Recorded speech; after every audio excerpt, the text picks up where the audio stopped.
प्रधानमंत्री नरेंद्र मोदी 2 मई को यूरोप दौरे के लिए रवाना होंगे। यह साल 2022 में उनकी पहली विदेश यात्रा होगी। इस 3 दिवसीय यूरोप यात्रा के दौरान वे 3 देशों जर्मनी, डेनमार्क और फ्रांस जाएंगे और 25 कार्यक्रमों में शामिल होंगे। पीएम मोदी 7 देशों के 8 नेताओं के साथ द्विपक्षीय और बहुपक्षीय बैठकें करेंगे। इसके अलावा 50 ग्लोबल बिजनेसमैन के साथ बातचीत भी करेंगे। साथ ही इन देशों में रहने वाले भारतीय मूल के नागरिकों से मुलाकात करेंगे। पीएम मोदी की यूरोप यात्रा की शुरुआत जर्मनी से होगी और इसके बाद वे डेनमार्क जाएंगे और 4 मई को फ्रांस से भारत लौटेंगे। प्रधानमंत्री नरेंद्र मोदी का यूरोप दौरा रूस और यूक्रेन में जारी युद्ध के बीच हो रहा है।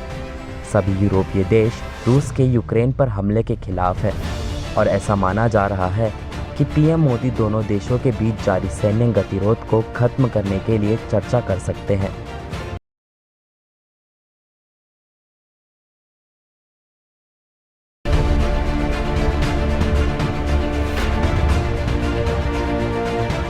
अफगानिस्तान में तालिबान के कब्जे के बाद हालत लगातार बिगड़ती जा रही है।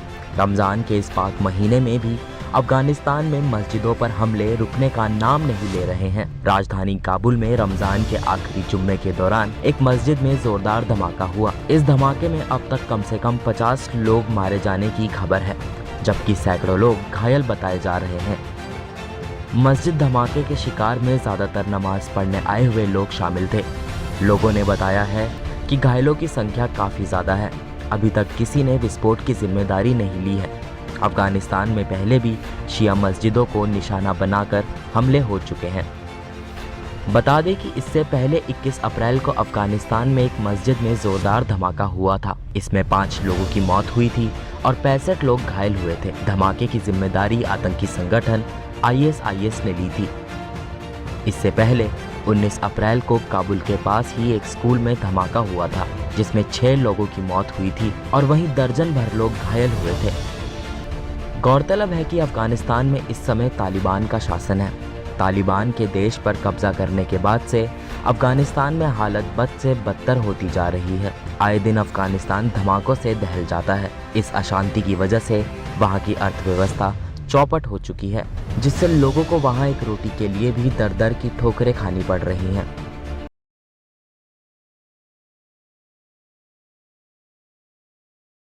राजधानी दिल्ली में तापमान ने जिस तरह से हाहाकार मचाया हुआ है, उसी तर्ज पर दिल्ली के जो डंपिंग यार्ड हैं उनमें आग लगने की घटनाएं सामने आ रही हैं। पिछले 1.5 से 2 महीने में 4 से 5 आग लगने की घटनाएं अब तक सामने आ चुकी हैं और मैं इस वक्त मौजूद हूँ गाजीपुर लैंडफिल साइट पर, जहाँ कुछ दिनों पहले आग लगी।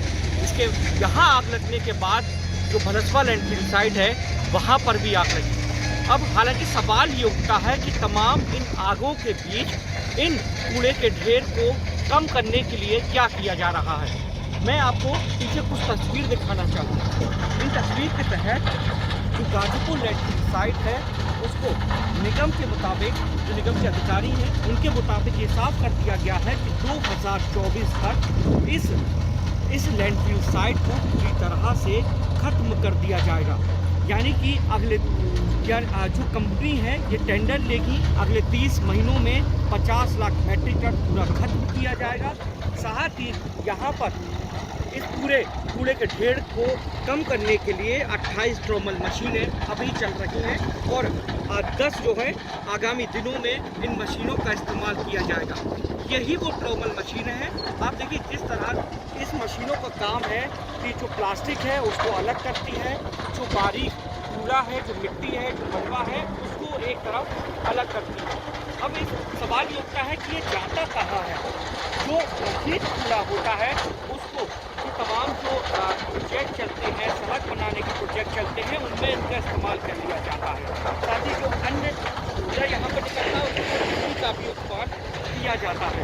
और जो पूर्वी दिल्ली जो इलाका है जिसके तहत ये आता है, कुल 433 ऑटो टिप्पर जो है घरों से कूड़ा जो है निकालने का काम करते हैं। 70 कंपैक्टर हैं, 626 जो है मैनुअल रिक्शा हैं जो कि ये काम करते हैं।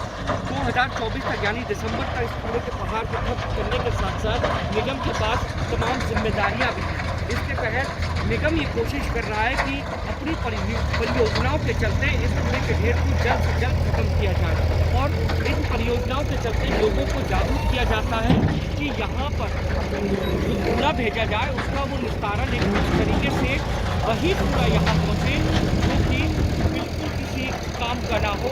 इसके लिए तमाम जगहों पर प्लांट भी बनाए गए हैं जहाँ पर कि कूड़ा जहाँ पर एक तरफ किया जाता है और सूखे कूड़े को एक तरफ किया जाता है। रोजाना इस गाजीपुर लैंडफिल साइट में 2200 मैट्रिक टन कूड़ा पहुंचता है पूरी पूर्वी दिल्ली से और हर दिन यहाँ पर करीब 3000 मैट्रिक टन कूड़े का निस्तारण भी किया जाता है। क्योंकि आग लगने की घटनाओं को लेकर अगर मैं बताऊँ आपको कि सामान्य जो तापमान होता है शहरों में उन तापमान के मुकाबले इन कूड़े के पहाड़ पर भी तापमान उससे अधिक होता है, जिसके कारण केमिकल जो होता है और उससे जो है आग लगने की घटनाएं सामने आ जाती हैं। फिलहाल निगम की कोशिश है कि इस कूड़े को खत्म किया जाए और यहाँ पर एक सामान्य ज़मीन को जो है विस्तार किया जाए।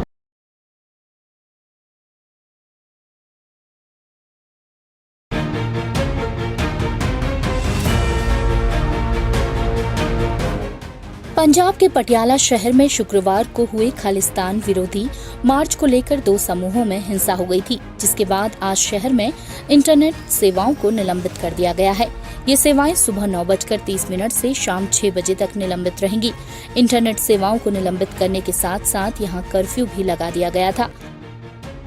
वहीं अब पंजाब के मुख्यमंत्री भगवंत मान ने बड़ी कार्रवाई की है, जिसके तहत पटियाला आईजी राकेश अग्रवाल को हटाने के साथ साथ सीनियर एसपी और सिटी एसपी को भी हटा दिया गया है, जिसके बाद अब सुखविंदर सिंह चित्रा को पटियाला का नया आईजी नियुक्त किया गया है।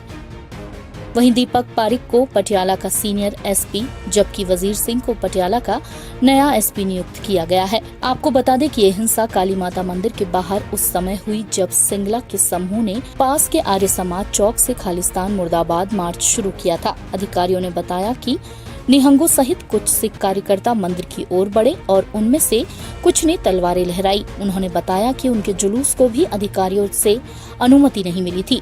पुलिस ने बताया कि मंदिर के पास दोनों गुट आमने सामने आ गए और एक दूसरे पर पथराव किया। अधिकारियों ने बताया कि मंदिर के दरवाजे बंद कर दिए गए और हिंसा को शहर में फैलने से रोकने के लिए बड़ी संख्या में पुलिसकर्मी तैनात कर दिए गए, जिसके बाद अभी फिलहाल तो स्थिति शांतिपूर्ण बनी हुई है।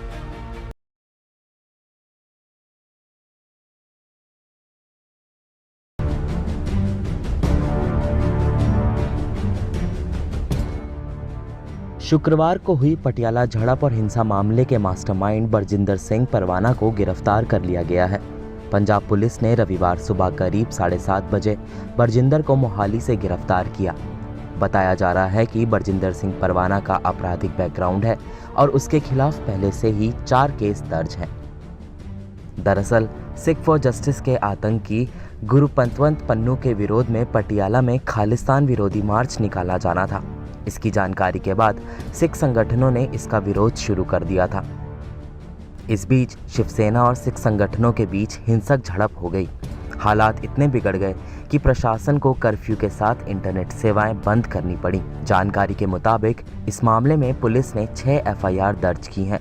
इनमें से हरीश सिंगला, कुलदीप सिंह और दलजीत सिंह को पहले ही गिरफ्तार किया जा चुका है। वहीं मास्टरमाइंड बरजिंदर सिंह परवाना की गिरफ्तारी के लिए पुलिस लगातार छापेमारी कर रही थी और अब पुलिस को इसमें कामयाबी मिल गई है।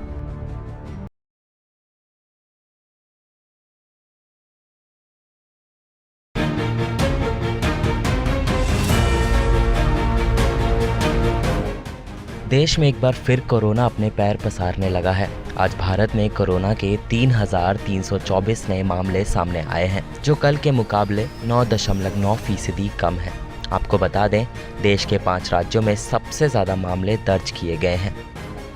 फिलहाल देश में कोरोना के एक्टिव केस की संख्या 19,092 है और पिछले 24 घंटों में सक्रिय मामलों में 408 का इजाफा हुआ है। देश की राजधानी दिल्ली में कोरोना के 1,520 मामले मिले हैं, तो वहीं हरियाणा में 490 मामले, केरल में 337 मामले, उत्तर प्रदेश में 275 मामले और महाराष्ट्र में 155 मामले सामने आए हैं।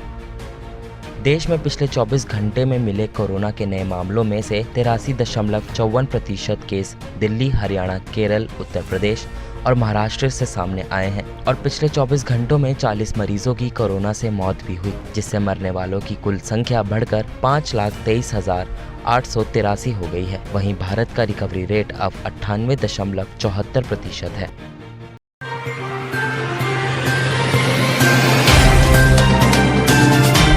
Subscribe now and press the bell icon. Never miss an update.